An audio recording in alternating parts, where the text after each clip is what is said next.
বাংলাদেশের জুলাই অভ্যুত্থান চলাকালে 5ই আগস্টে আশুলিয়া এলাকায় 6 জনকে গুলি করে হত্যা এবং তাদেরকে লাশকে পুড়িয়ে দেয়া, এই নির্মমতম ঘটনার যে বিচার চলছিল সেই বিচারটির সমাপ্তি হয়েছে।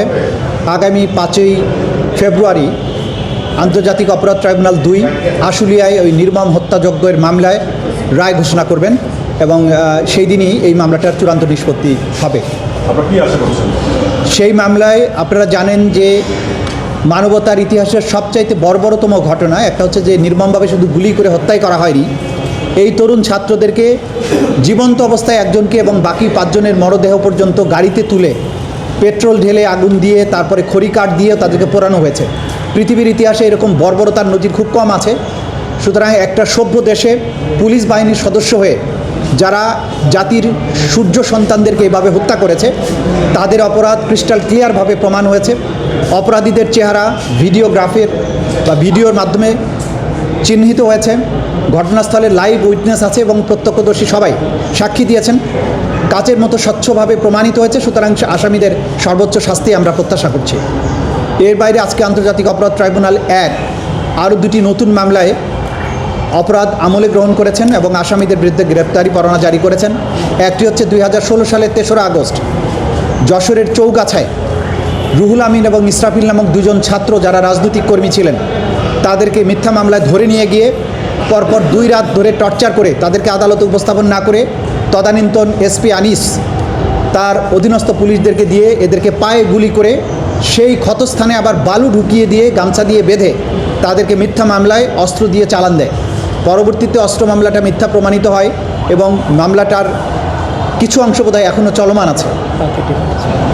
এই ভিকটিমদেরকে যাদেরকে পায়ে গুলি করা হয় তাদের পায়ে বালি ঢুকানোর কারণে পাগুলো পচন ধরে যায়। পরবর্তীতে তাদের পা কেটে ফেলতে হয়। 2 জন আসামি 2 জনেরই ভিকটিমেরই পা কেটে ফেলতে হয়েছে।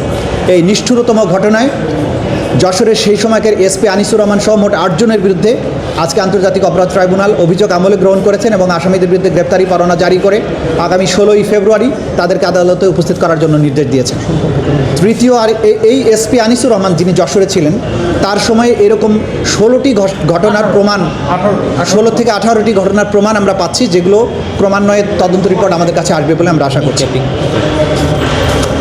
আর একটা যেটা হচ্ছে ময়মনসিংহে 20শে জুলাই 2024 তারিখে গৌরীপুরে আসামি সোমনাথ সাহা একজন উপজেলা চেয়ারম্যান সহ সেখানকার পুলিশের অফিসারদেরকে নিয়ে 3 জন জুলাই যোদ্ধাকে গুলি করে হত্যা করে। প্রথমে গুলি করে আহত হওয়ার পরে একজন এসআই আহত সেই জুলাই যোদ্ধার কাছে গিয়ে তার মাথা এবং বুকে গুলি করে তার হত্যা নিশ্চিত করে, তার মৃত্যু নিশ্চিত করে।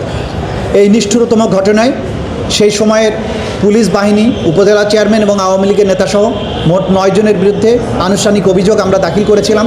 আন্তর্জাতিক অপরাধ ট্রাইব্যুনাল 1 সেই বিষয়ে অপরাধ আমলে গ্রহণ করে আগামী 16ই ফেব্রুয়ারি এই আসামিদেরকে গ্রেপ্তার করে আদালতে উপস্থিত করার জন্য নির্দেশ প্রদান করেছে। এই হচ্ছে আজকের দিনে আপনাদের জন্য পুলিশ সদস্যরা যারা সরাসরি গুলি করতে দেখেছে আমার ছবিতে ভিডিওতে তাদেরও 3 বছরের সাজা হয়েছে বা 5 বছরের হয়েছে। এই মামলাটি আবার পরবর্তী রায়ের ক্ষেত্রে কোনো রেফারেন্স হবে কিনা? না, প্রত্যেকটা ট্রাইব্যুনাল স্বাধীন। সুতরাং প্রত্যেকটা ট্রাইব্যুনাল তার স্বাধীন মতামতের ভিত্তিতে স্বাধীন এভিডেন্স পর্যালোচনার ভিত্তিতে ট্রাইব্যুনাল যেটা মনে করবেন সেটাই রায় দিতে পারবেন। আর চানখারপুলের ব্যাপারে যে স্বল্প সাজার ব্যাপার যেটা আছে সেটার বিরুদ্ধে ইতিমধ্যে আপিল দাখিল করা হয়েছে। ইতিপূর্বে আপনারা জানেন যে আমরা সিএমপি ফাইল করেছি সেটার ব্যাপারে এবং আজকে নিয়মিত আপিল দায়ের করা হচ্ছে। আজকে কিছুক্ষণের মধ্যে হয়তো নাম্বার পেয়ে যাব আমরা। সুতরাং সেই যে জাজমেন্টটা সেটা আন্ডার চ্যালেঞ্জ, এটাকে কোনো প্রেসিডেন্স হিসেবে কোথাও ব্যবহার করা যাবে না। Thank you. টিএফআই ও জেআইসি সেলের মামলায় সাক্ষ্য গ্রহণের দিন নির্ধারণ ছিল। টিএফআইটা আজকের দিনের জন্য অ্যাডজন্ট হয়েছে, আগামীকালকে নতুন সাক্ষী আসবেন। জিআইসির মামলায় আজকে সাক্ষ্য গ্রহণ চলমান আছে, এটা চলতে থাকে। জি, ধন্যবাদ।